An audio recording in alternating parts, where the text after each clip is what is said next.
Olá, bem-vindos a mais um vídeo de processo penal e nesse em particular eu quero falar sobre o devido processo legal que deriva da expressão do constitucionalismo norte-americano due process of law.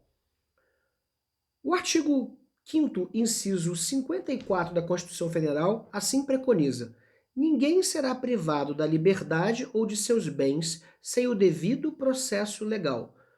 Devido processo legal é justamente a correspondência do conceito de due process of law. O que é o devido processo legal? Bom, eu considero que o devido processo legal, ele começa com o fundamento de um processo que vai ter como base a lei.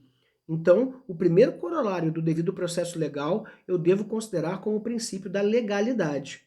Ou seja, o princípio segundo o qual é a lei quem estabelecerá a forma através da qual alguém poderá ser privado da sua liberdade ou de seus bens, ou seja, a forma processual que a persecução criminal, a imposição do poder do Estado poderá tomar contra o cidadão.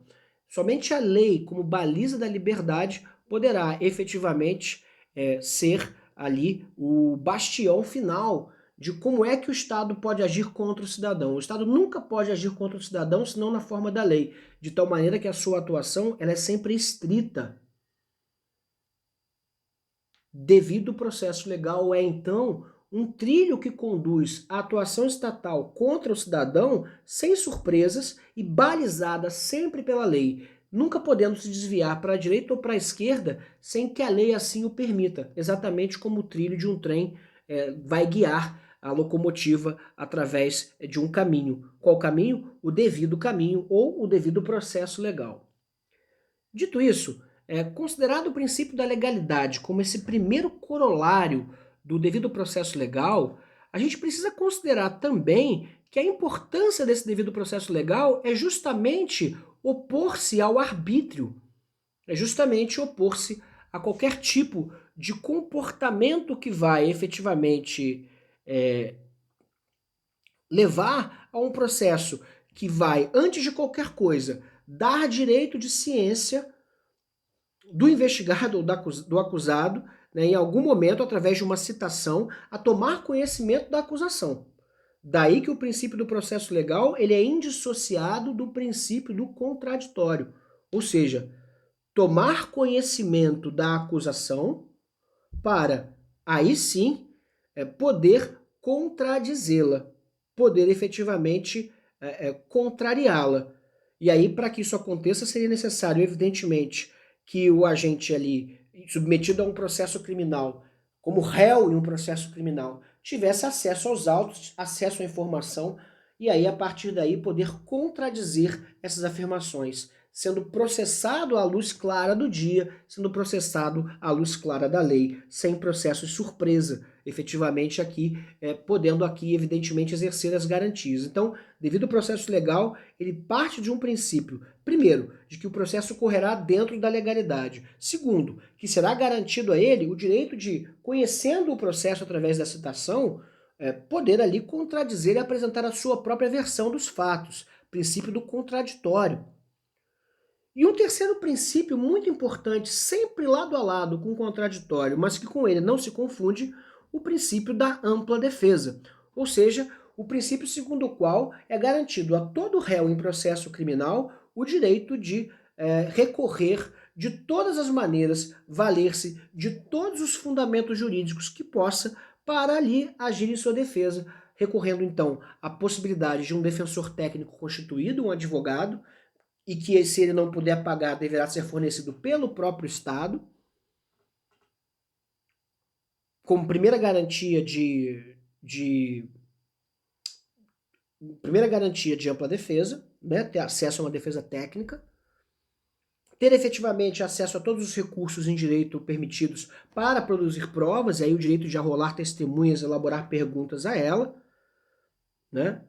O direito de efetivamente ter uma paridade de armas entre acusação e defesa, né? Não pode ser uma defesa pro forma, é preciso que haja uma defesa combativa. Daí que o contraditório e a ampla defesa elas são indissociáveis da noção de devido processo legal. Tomar conhecimento da acusação pela citação, arrolar testemunha, produzir prova em contrariedade às próprias provas produzidas pelo Estado. Dizer, não, essa prova é falsa. Não, o Estado mentiu. O Estado produziu uma prova falsificada. Essa perícia é falsa. Essa droga foi plantada. O próprio direito de produzir a prova do abuso é parte do direito do devido processo legal e, portanto, da ampla defesa e do contraditório, que são princípios irmãos que seguem junto com a legalidade no núcleo rígido do que representa o due process of law no nosso direito constitucional. E quando eu falo em direito constitucional, eu quero dizer a vocês que o processo penal tem a sua raiz fundada no artigo 5º da Constituição Federal. Né? O devido processo legal não é um brinquedo, ele é uma garantia fundamental, que se não for respeitada, lança por terra as bases da própria democracia.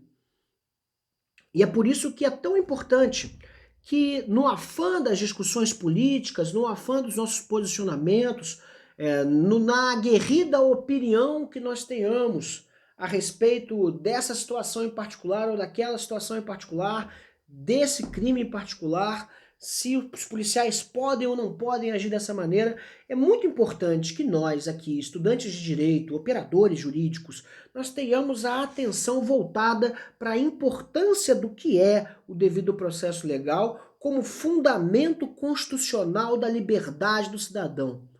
Sem o fundamento constitucional de liberdade representado pelo devido processo legal, a democracia não tem possibilidade de existir, pois qualquer um pode ser acusado, perseguido, condenado sem direito à defesa, sem direito à citação, sem conhecimento do que se trata e efetivamente aí simplesmente sendo jogado no fosso do autoritarismo que a duras penas nós conseguimos banir, pelo menos por um tempo, da nossa vida civil. Importante pensar que num país como o nosso, tão dado ao autoritarismo, tão intimamente ligado às ditaduras que se sucedem umas às outras, que diante do devido processo legal, nós estamos falando do devido processo penal com base na Constituição. A defesa da Constituição é o primeiro dever do cidadão que deseja operar o direito. Pois, a partir do momento que se afasta desses fundamentos, a partir do momento que se afasta dessas premissas, tornou-se inimigo da liberdade. E os inimigos da liberdade são os amigos dos déspotas, que não merecem qualquer respeito do direito, pois o direito só existe como medida de justiça e o despotismo não conhece justiça, apenas força. Eu espero que vocês compreendam a importância de nos dedicarmos ao estudo do processo penal e a importância de nos devotarmos à causa da liberdade. Fundamental, independente da nossa orientação política, pois mesmo a nossa liberdade de ter orientação política se deve ao fato de que é proibido criminalizar a orientação política de alguém.